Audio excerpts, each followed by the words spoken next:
Muita gente acha que a história de Salomão e da sua riqueza...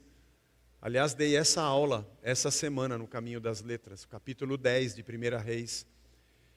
O relato de toda a riqueza de Salomão, muito evangélico, lê e fala, olha que bênção isso. Não é bênção, aquilo é uma terrível maldição.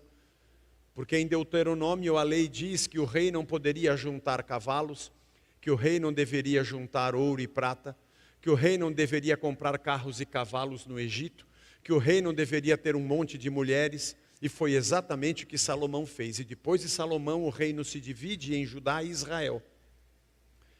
E o reino de Israel, com a capital em Samaria, vai até 722 a.C., e o reino de Judá, capital em Jerusalém, os dois são uma sucessão de péssimos reis, acaba com a invasão babilônica em 586 a.C. Esse reino pós-conquista não dura muito mais do que meio milênio. É muito pequena a história do povo de Israel no Antigo Testamento. E é uma história de decadência, porque depois dos exílios, Babilônia, Média, Pérsia, Grécia e Roma, quando Jesus chega já é o Império Romano. Essa escritura chamada Bíblia tem no passado o escrito das histórias desses reis e das pisadas na bola. Em contrapartida com a lei de Moisés, que dizia a eles como eles deveriam viver e como o povo deveria viver. Isso não fosse suficiente, nós também temos os relatos dos profetas. Os profetas não eram adivinhadores do futuro com palavras de coisas boas. O profeta era aquele que dizia ao rei, ao povo, ao sacerdote, o quão longe eles estavam da lei.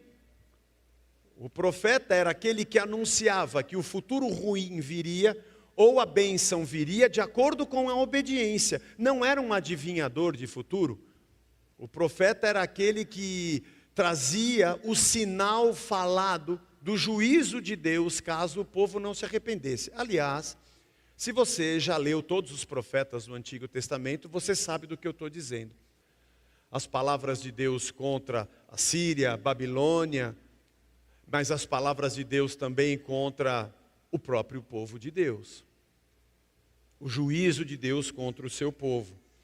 Além das histórias e das profecias, nós temos os cânticos nos Salmos, que são a expressão do povo de Deus nas suas celebrações. E os livros de sabedoria, como Provérbios, Eclesiastes, Jó, Cantares de Salomão, que é um pouco mais romântico. Isso se chama escritura hebraica. Essas histórias foram sendo guardadas pelos escribas, da tradição do escribismo de Israel antigo, da antiguidade. Nós temos como quase por certo de que esses livros e essas histórias, profecias e cânticos, foram definitivamente fechados como escritura hebraica, quando os judeus perceberam que eles tinham, além de um caráter histórico, tinham um caráter autoritativo da relação do povo com Deus, que isso se completou cerca de 450 anos antes de Cristo. E quem deve ter feito isso era Esdras, porque quando a gente lê Esdras e Neemias, nós percebemos que Esdras, que era um escriba, era o guardião dos rolos e dos textos. E no livro de Neemias, quando é restaurado o muro da cidade, nos dias de Esdras é restaurado o templo, ainda é o período do Império Persa, é Ciro quem libera o povo. Se você já leu Neemias e Esdras, você sabe dessa história. E é Esdras quem traz a lei e quem lê por horas e horas diante do povo. E nós fazemos essa constatação porque logo depois dos persas chega Alexandre o Grande, os gregos, que dominam tudo. E é Alexandre o Grego, no seu período, que faz da biblioteca em Alexandria, no Egito atual. E ali na biblioteca de Alexandria deveria ter todos os escritos do mundo, era o desejo de Alexandre o Grande, traduzidos para o grego.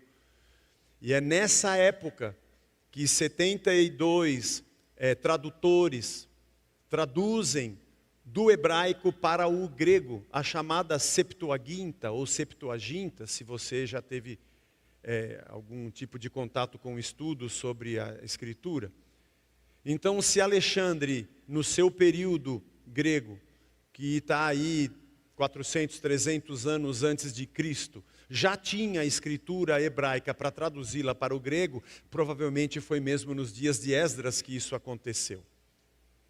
A escritura hebraica que eles tinham também como base, além da sua história, da sua relação com Deus, da sua lei, de toda a prática da sua fé e de toda a regra de vida e conduta de um povo escolhido por Deus.